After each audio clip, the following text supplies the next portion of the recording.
Muy buenas Naturlovers, ¿qué tal estáis? Soy Marta Marsé, naturópata, comunicadora, divulgadora de salud y la encargada de hablaros en este canal de salud y suplementos naturales. En el vídeo anterior empezamos a abordar la hipertensión desde un enfoque integral.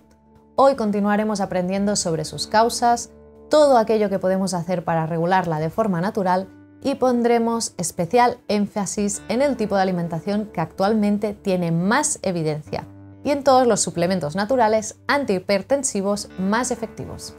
Y si quieres estar al día de todos los vídeos que colgamos cada semana, suscríbete y dale a la campanita. Nuestra misión con este canal es promover la salud y el bienestar de todos vosotros.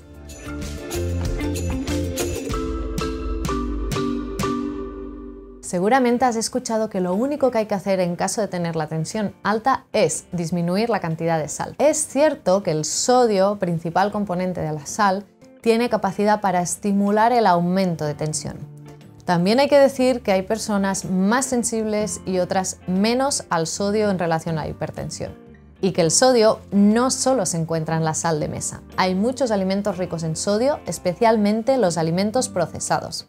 También tenemos que tener en cuenta que el potasio tiene un efecto contrario al sodio, por lo que es interesante tenerlo en nuestra alimentación. Los alimentos más ricos en potasio son el plátano, la hoja verde, el aguacate, el tomate o los frutos secos, en especial las nueces pecanas. Pero actualmente el enfoque nutricional va más allá de la sal y propone un tipo de dieta DASH. La dieta DASH está basada en el consumo de alimentos integrales, verduras, frutas, nueces y aceites de calidad. Se propone una disminución de alimentos ricos en grasas saturadas y trans como la carne roja, los embutidos y carne procesada y también margarinas y aceites refinados. Este patrón de alimentación nos va a ayudar de una manera más efectiva que solo una disminución de la ingesta de sodio. La hidratación también es una pieza clave para regular la hipertensión. Si nos hidratamos con 6 o 8 vasos de agua al día, la correcta osmolaridad del plasma facilitará una tensión saludable. La retención de líquidos puede estimular un aumento en los valores de tensión. Si aumentamos el flujo de plasma, también podemos visualizar cómo esto puede aumentar la presión que se ejercerá en nuestros vasos. Por lo que si ayudamos a nuestro riñón a eliminar líquido de forma adecuada, también estaremos ayudando a nuestra tensión arterial. Algunas plantas interesantes en este aspecto son la cola de caballo, el diente de león o el abedul. Cuando hablamos de salud del corazón, no podemos olvidarnos del ejercicio físico.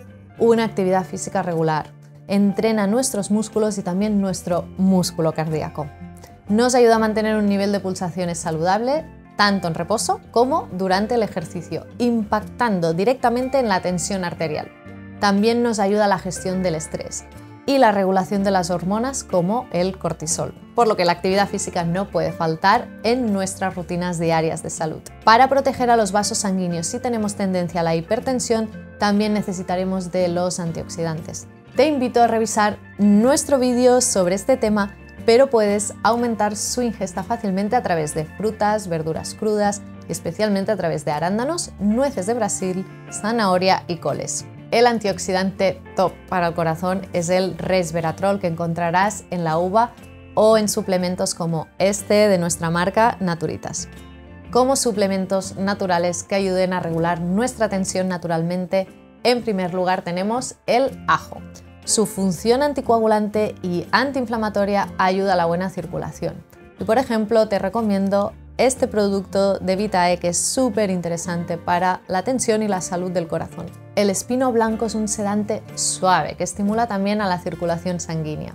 Y también es muy útil la coenzima Q10 que actúa como antioxidante, protege la función cardiovascular y nos ayuda a proteger los vasos sanguíneos. Se ha visto que hay un patrón circadiano en relación a la tensión arterial. Es decir, que tiene que ver con la regulación de nuestros relojes biológicos. Por lo que en algunos casos la melatonina puede ser efectiva. Puedes tomar, por ejemplo, esta melatonina de la marca Bonusan unos 30 minutos, una hora antes de irte a dormir. Espero que toda esta información te sea útil para que puedas tener una tensión arterial saludable. Aunque tomes medicación, todo aquello que puedas hacer, como llevar una dieta tipo DASH, practicar ejercicio, aparcar el tabaco y el alcohol y todo el resto de hábitos que hemos comentado te ayudarán y mucho a tu salud cardiovascular. Espero que lo pongas en práctica desde ahora mismo. Recordaros, como siempre, que si tomáis medicación o tenéis alguna patología, siempre preguntéis a vuestro médico de cabecera, médico especialista o profesional de la salud. Y si tenéis alguna duda o sugerencia, escríbenos en los comentarios. Y aparte de darle me gusta al vídeo, suscribirte y campanita, entra en naturitas.es para ver la mayor oferta online de productos y terapias naturales a los mejores precios. Nos vemos próximamente por este canal para compartir más información sobre salud y bienestar. ¡Chao!